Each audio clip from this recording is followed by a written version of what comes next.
This episode is brought to you by Progressive Insurance. Do you ever think about switching insurance companies to see if you could save some cash? Progressive makes it easy. Just drop in some details about yourself and see if you're eligible to save money when you bundle your home and auto policies.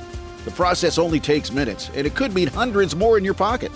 Visit Progressive.com after this episode to see if you could save. Progressive Casualty Insurance Company and Affiliates. Potential savings will vary. Not available in all states. This is a mini meditation guided by Bombas. Repeat after me. I'm comfy. I'm cozy. I have 0 blisters on my toes. And that's because I wear Bombas, the softest socks, underwear, and T-shirts that give back. One purchased equals one donated. Now go to bombas.com/listen and use code LISTEN for 20% off your first purchase. That's bombas.com/listen and use code LISTEN at checkout. Welcome back. It's another Bob and Tom Extra. This is Christopher. Not only is the Bob and Tom Show live every weekday morning, but every afternoon we'll give you a little extra in case you missed anything. On the big show today, Saturday Night Live alumnus Kevin Nealon. It's coming up in just a minute.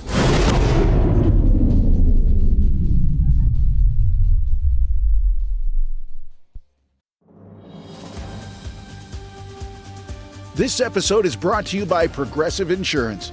Fiscally responsible, financial geniuses, monetary magicians. These are things people say about drivers who switch their car insurance to Progressive and save hundreds. Because Progressive offers discounts for paying in full, owning a home, and more. Plus, you can count on their great customer service to help you when you need it, so your dollar goes a long way. Visit Progressive.com to see if you could save on car insurance. Progressive Casualty Insurance Company and Affiliates. Potential savings will vary. Not available in all states or situations. Here's some extra. This is Bob and Tom Extra. Happy to be here. We've just been joined by Kevin Nealon, comedian, who apparently got the memo that it was flannel shirt day. Oh, yeah. Now I feel bad that I'm the only one not wearing one. You've got one? Yeah, Not put bringing it on. it up again. Just put it on. Christy brought it in, and Look how he picks it up. Oh, he can't take it. He picks it up like he's holding a diaper. Like It's a used brand new diaper. shirt. I washed it. That's to not a make very big shirt. It looks like it's a child's small. It's an extra large. it has one pocket, so I'm out. Rip off a sleeve for me. Okay, that's the voice of Alex Cuman. Kevin Nealon has just joined us. Give me that shirt back. Distinguished. I am so excited to be here, Tom. I was outside watching you guys on the feed, and I said the same thing. It must be flannel shirt day because I got mine on too. Was that just by chance? And you know what? The hotel I'm staying at, there's a hunters convention, so everyone's got flannel and camouflage. It's camouflage flannel shirts. That's a nice shirt. Yeah. Wow. Good to see you, Kevin. Long time no see. We've my talked to you many gosh. times since you were on this program way before you were on Saturday Night Live. I don't even know if you remember that. That's right. Back in the before day. I went to middle school, I was on this show. Oh, yeah. You and I are the exact same age. So Oh, okay. nothing will be revealed. This radio station, I mean, you guys are all over. I know you're worldwide on the Armed Forces Network, but you're also everywhere in the United States, too. Lots of places. Happy to be there. And you're on the TV all the time. I'm on the TV, yeah. And Man with a Plan is back. It's back in February, 4th season. It's a show on CBS with Matt LeBlanc. Yeah. Do you know Tommy Jonigan, our friend? Tommy, I love Tommy. He just did my show the other night. I do a show at the Laugh Factory once a month in L.A. It's called New Material Night. Oh, no. Tommy's doing stand-up again? Oh, God. He took a few years off to write. Yes. On the show I'm on. And creating other shows, and now he's going back into stand-up. He's really good. Oh, he's one of the best. Yeah, we've known him as a stand-up for many years. Yeah. Since he was a baby. He's a little baby comedian. Baby comedian. Yeah. In fact, the reason I'm on the show I'm on now is because of Tommy. Really? Tommy wrote a pilot a couple of years ago. I forget the name of it, but believe it or not, I played his father. Can you believe that? It should be the other way around. But so we had a good time doing it, and Tommy played the lead, and the show didn't get picked up, but CBS saw Tommy and liked his writing, and also they liked me from that show. So when this Matt LeBlanc show came along, they remembered me, and they said, yeah, let's bring him in. So I had to do a chemistry read with Matt LeBlanc, and I came right from the dentist. From that. So half of my face was numb, but I had to be there. So by the time I get there, I've kind of crammed the lines into my head, and I'm in a side room, where the producers are, off to the side, and Matt LeBlanc comes in. I've never met him before. It's Joey. Yeah. Sure. It's Tribbiani. And he comes in and he goes, "Hey, how you doing?" And I say, "Oh, that's that line." He was hitting on you. He goes, How you doing? I found out since then he doesn't like that at all. You don't bring that up with him. It's like saying dynamite to the wrong guy. Well, one day we had a little face-off where I kept going, "How you doing?" to him, and he kept going, "We want to pump you up." There you go. Yeah. So I do the chemistry. We do a run through with him, and we're doing our lines. And then he leaves and he goes into the other room. And he told me later, the producers asked him, they said, "How did he do? How was he?" He goes, "He's pretty good, but I think he might have had a stroke because from the Novocaine." Wow! I just come from the dentist, so What is the classic? Is it 10? Is that the movie? Where 10. Dudley Moore's been to the dentist and yeah. Is that great scene? He's trying with Bo Derek. Yeah, with Bo Derek, and he's like drinking tea or something, and it's hotter, and so his whole face is Yeah. I had that happen to me recently, and Do you know what, Tom? You mentioned 10, and I would say 75% of the country now has never heard of that movie. Oh, sure. Oh, yeah. Oh, I can top that. I think that's way low. Oh, here we go. I can top that. Today we had a sad death in the. Why would you want to top that? Because Kevin and I are the same age. So when he was a 5-year-old boy, he probably was listening and watching this TV show. 77 Sunset Strip. Remember that? I sure do, man. As a little kid. Yeah, there was a lot of Brill cream in that hair. Yeah, Kooky, and there was the song That's a Kooky. crazy finger snap, too. It is Yeah, good. it is. Holy hell. They got the same guy that did the Addams Family. Yeah. First call, finger He was a snapper. session snapper. Yeah. That guy was in big demand back then. Yeah. You know, Theodore Thumbs Johnson. The funny thing is, Daddy. it probably was the same guy. Probably. There's a small group of people that do that stuff. Yeah, the Kooky, Ed Burns, EDD, not Ed Burns, the younger filmmaker. That's right. Right. Often confused. Yeah. Well, no, Never confused. Never confused. because as you pointed out, it's like mentioning Bo Derek and 10. It's just gone. That was kind of a cultural milestone, and then That's iconic. Her on the beach there or whatever. Yeah. but it's pretty much gone away. I think Kevin is right. That on braided Yeah, hair that everybody got in the Bahamas. Yeah. You saw that for years after. I live in Los Angeles, and I've never looked for 77 Sunset Strip. I wonder if there is an address there. Oh. I need to know where to leave flowers. Well, every once in a while, something will happen. We had a story a couple days ago. In the Bronx, the stairway used in Joker Yeah. is now being inundated by fans. Really? I'm sure 70 years ago, whatever it was, or 60 years ago, they were taking pictures at 77 Sunset Strip. More inundated, though, than the Exorcist staircase in Georgetown? They mentioned that in the article. I wonder people do go which there. one is more famous. And the Rocky statue. Yes. Those are sort of the iconic. And also there's staircases in L.A., in Los Feliz, where I think it was Abbott and Costello? Oh, the famous piano. Oh, the piano, Yeah, the the piano. music box. Yeah. Who was that? Laurel and Hardy. Laurel and Hardy, that's right. Yeah. So there's a lot of love to famous see staircases out there, but no famous escalators. No, there sure aren't. Yeah. Except for maybe Miracle on 34th Street at Macy's. Right. Is that an escalator? It was a wooden escalator. Yeah, I haven't seen one of those in a while. Those are cool. Yeah. But you don't want to get stuck on one of those. Oh, man. You stand there for hours. Oh, God. Yeah. The wood becomes petrified. Yeah. How did they get you down from there? It's a very... I don't.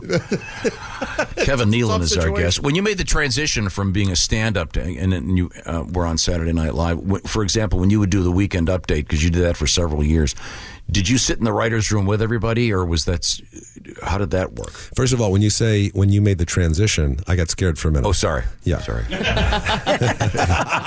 you got me confused. Formerly Alice Nealon. You're thinking of EDD. Well, here's what happened, Tom. That's a good question. The writers typically didn't like to write for Weekend Update. because it wasn't glorifying. You know, nobody on Monday around the water cooler would say, "Hey, man, who wrote that Clinton joke?" You know, that was a great joke. They wanted to write characters and have really, good sketches. So I would send out alerts to my friends. If anybody has a joke for Weekend Update, people that weren't even on the staff, I'll pay them $50 out of my own pocket for the joke. And I was also writing, looking at the papers. And you couldn't look at the papers until like Saturday morning because all the late night talk shows and morning radio people had covered everything that was going on in the news. Right. They made all the jokes about it.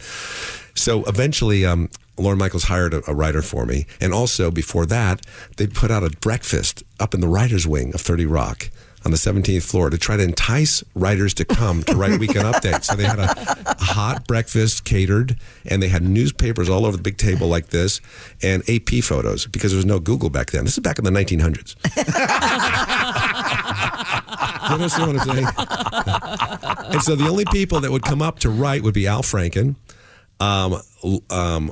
Norm Macdonald would come up because he just wanted to read the paper and have breakfast, but he wouldn't write anything. And a few of the newer writers. So that didn't really work. So the answer is no, I wouldn't get into a room with a lot of writers. But you had to come up with a bunch of stuff yourself. Yeah, I came up with a lot of stuff myself, too, That's still one of the great formats of all time. Yes. Yeah. The newscaster at the desk. Yeah. And I think they've really done a great job of maintaining really strong people doing it. Yeah. Yeah. I mean, it's such a diverse, eclectic group of people that have done it. You know, everyone from the original Chevy Chase, who I kind of emulated my Weekend Update character after, to Jane Curtin, to, Tina, and all the other people, Colin Quinn, Dennis. Dennis was a big mainstay there. Yeah, I loved it when Dennis Miller did it. There's something about him that just... It's kind of nice, too, when the Weekend Update person doesn't do sketches as well, which is what I was doing. I was doing both sketches and the Weekend Update. So it was kind of unnerving. After the dress show, I would go to the segment producer, and I would tell him which jokes that I wanted to keep in. And he was also a writer, so he liked to keep his jokes in. Oh. So I had so much other stuff going on. I was doing sketches and, learning lines. And so when I do the live version of the Weekend Update, I would do it all, and then I go home, and the next morning I'd be laying in bed, and then he didn't take that joke out. I said to take that joke out. But he knew I was so, distracted by other things that I couldn't really focus that much on it. Not to mention be nervous. You're on Saturday Night Live. Our guests, Alex Kuman and Kevin Nealon. I wanted to ask Kevin a question about your career. You were on The Tonight Show when you were in your 20s. Let me think here. 30s, early 30s. Were you early 30s? Okay. Yeah. Okay. But when you did that, you'd been doing stand-up, I guess, for 6 years? Yeah, right? About 6 years, yeah. Do you remember the first joke you did on The Tonight Show? I don't remember what it was. It was like 84, 85. That doesn't help. I'm giving you time to think. But I will tell you, I almost forgot my whole act while I was waiting to come out. They're coming back from the commercial, and Johnny introduces me, and the curtains open up, the band's playing, the crowd's going crazy, and as I'm walking out to my spot, totally blanked out. Oh, man. Totally blanked out. And I'm standing there not knowing my act, the opening line. And by the time the last clap was finished, it came to me, thank God. Oh, boy. They don't put it on cue cards? Not then, no. Wow. Now they do bullet points by the camera and stuff if you want it. But back then, I didn't even have notes in my pocket. Oh, I knew 3 days before when I was going to do it for the first time. They told me that I'd passed and they would take me on there. So from the minute they said you're doing it on Monday or whatever the day was, all I did was go over my act in my head, my 5-minute act, all day long. I could be talking to you now. You think I'd be listening to you, but really I'm doing my act in my head, And then I forgot it when I came out. Oh. Yeah. Yeah. But then I did remember it, and then it was just the thrill, man. I remember standing out there, doing my act, and hearing the laughs. It was kind of echoey in the distance. I could hear it because I was so inside my head, and there were applause breaks. I could hear Johnny laughing. That had to have been amazing. Oh, and I'm thinking to myself, I'm on the Tonight Show. Yeah. And they like me. And he likes you. And he likes me. And he invited me over for a panel afterwards. It was like a dream. Nothing has ever surpassed that in my career. Saturday Night Live or Weeds, any of that stuff. Nothing gave me that thrill like that first. And I don't know if there's any shows like that now, because that was really the only game back then, right? It was just the Tonight Show with Johnny Carson at night. And now there's, of course, all these other shows. you don't get that thrill with us? I'm talking late night. Yeah. Mornings. Okay. This is the one. We're going to talk mornings. Yeah. Okay. I can't even think straight right now. Forgot your act. So maybe later this afternoon it'll come to you. You'll go, wait a minute, my first joke was, oh, there it goes. Yeah. So you'd been working on that set of, what is it, 5 minutes, 6 minutes for 5 minutes, 6 minutes. Yeah. It was a bit I used to do. I don't remember the first joke, but the basic bit was, would you rather? I mean, this was, back in '84, before the board game and all that stuff. It was a thing I remember doing as a kid. Would you rather be buried up to your neck in dirt and have somebody paint your head like a soccer ball and then have some Brazilian kids start hanging around? Or would you rather, oh gosh, I don't know. Oh, let's say get your finger slammed in a car door and have the guy drive away through a car wash. And then they would answer, and then I would say, why? Yeah, me too. Because, they might use hot wax at the car wash. Right. So I did that, and that was like my big thing back then. And he liked that. Carson liked that last week. Brought him back again and again. And then I don't remember. Some people remember like Tom Dreesen remembers how many he did and all that. I don't have any recollection of how many I did with Johnny. I did a lot of guest hosts. I think I did maybe 3 or 4 with Johnny, and then I think he cut me loose because during a Christmas holiday, I came on and my opening joke was, this is the joke I remember. I'm getting ready for the holidays. I've been doing a lot of drinking and driving. And the talent coordinator calls me later that night. He goes, what was with that opening joke? We didn't go over. I said, yeah, that's always been part of my act. That's, he wasn't paying attention. I didn't know that Johnny had a DUI and he had gotten into some serious problems with drinking. Oh. And I know, so I don't think I did it again after that. And they garbled that whole joke when it came out. I watched it on TV. I came out and I go, hey, how you doing? I'm getting ready for the holidays. I'll do that green drive. Wow. I said, what did I say? That's interesting. I did not know that. Yeah, I did not know that. How did the Saturday Night Live thing happen? Well, the story with that is, I've been friends with Dana Carvey for a long time, before he was on SNL. And he was selected to be on that show for that coming fall. And I was excited for him. I was reading Backstage Live. I was dating Jan Hooks at the time. And I was good friends with Dana. And I was excited. I knew somebody that was going to be on SNL. And he goes to New York, and 2 weeks later, out of the blue, I get a call from him. He goes, hey, Kev, I'm out at Lorne Michaels' house in Long Island. I'm in the back bedroom. Guess who's in the kitchen? Bill Murray and Dan Aykroyd. I said, you're kidding me. He goes, no. Anyway, Lorne Michaels is looking for one more cast member. I told him about you. You might want to see your audition tapes. I said, Bill Murray and Dan Aykroyd are in the kitchen? I wasn't even hearing the other stuff, because I knew I wouldn't get on that show. Because I don't do characters or impressions or accents or things like that. I'm just a stand-up, a really good stand-up. No, it's true. So I send him my tapes, and 2 weeks later, I get another call from Dana. Kev, I'm back out at Lorne Michaels' house. I'm in the back bedroom. Guess who's in the kitchen? Steve Martin. No way. Yeah. Anyway, good news. Lorne liked your tapes. I think they're going to fly you in for an audition. I said, Steve Martin's in the kitchen? I wouldn't believe it. I didn't want to be let down. But I fly into New York. I'm going to show up. I go to 30 Rockefeller Plaza where they tape the show, and I go up to Studio 8H. I walk in there. I immediately get really tired because I used to fall asleep watching that show. It was an association thing. And I do my little audition, and then I leave. And 2 weeks later, I find myself sitting in a high-rise in Beverly Hills across from Lorne Michaels. He's offering me a job on SNL. Man, oh man. I said, let me think about it, Lorne, over the weekend. That's the way I roll. Yeah. He said, well, you think about it over the weekend. We'll see you in New York on Monday. Next thing I know, I'm at Lorne Michaels' house in Long Island, and I got a call from Dana. He goes, Kev, I'm at Lorne Michaels' house. I'm in the back bedroom. Guess who's in the kitchen? I said, I'm in the kitchen. I'm in the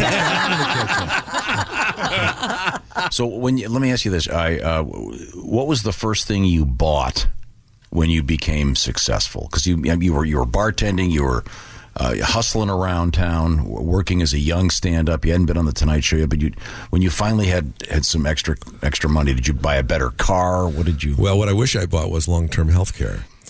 But what I did get was I got a new Saab. Oh, nice. Yeah, it was a turbo powered Saab. And I remember Jerry Seinfeld at the time was into Saabs. He had a lot of Saabs. So we would always talk about the Saab and all that. But I deserved that car because before that, my first car was a Datsun B210. Sure. Oh, yeah. And it was the color of an ace bandage because that's what all they had on the lot.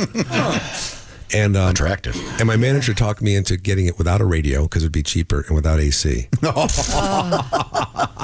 The worst management decision ever. And I remember going on a date one night. I picked up this girl I was really, really excited about, and she was so disappointed I didn't have a radio in the car. And I got one more date out of that, but the next time I cut out a Blaupunk radio from a magazine and I taped it to the back. I said, I got a radio. I remember those. They were very. That's it for another Bob and Tom Show Extra. Catch us on iTunes, Google Play, and Stitcher. For Bob and Tom Extra, this is Christopher. Take care, everybody.